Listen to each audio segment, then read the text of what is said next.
My fellow Americans, I'm Robert Morrison. I'm the Liberty Party candidate for President of the United States. Thomas Jefferson famously said, "I hold that a little rebellion now and then is a good thing." We are proposing nothing more rebellious than a write-in candidate and a mail-in ballot. That would be a way to protest against the two-party failure in this second flawed election cycle. We are forming the Liberty Party because we think the billionaires who dominate the nominations of both parties have failed us, and the policies they offer will not unite us. We especially want to appeal to American women. This is the 100th anniversary of the 19th Amendment that recognized women's right to vote. We think the President of the United States should be one with a record of respecting women. These candidates have not demonstrated that record.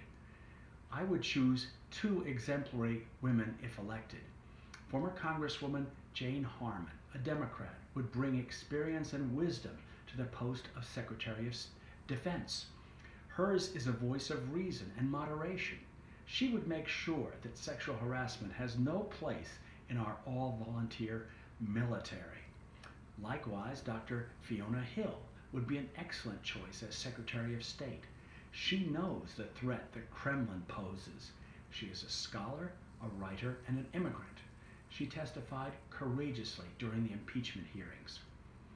I have long differed with former Mayor Pete Buttigieg about social issues, but I strongly agree with Mayor Buttigieg about the urgent need to repair our European alliances.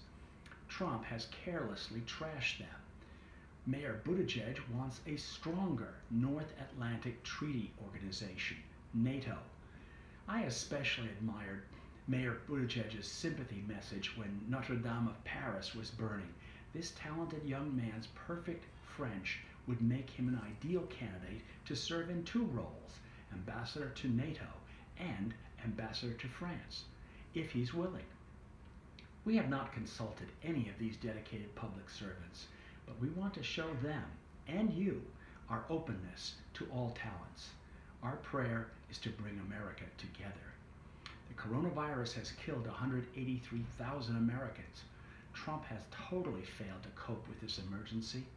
Germany's Chancellor Merkel has been a model of a compassionate, competent, and rational leader in this crisis.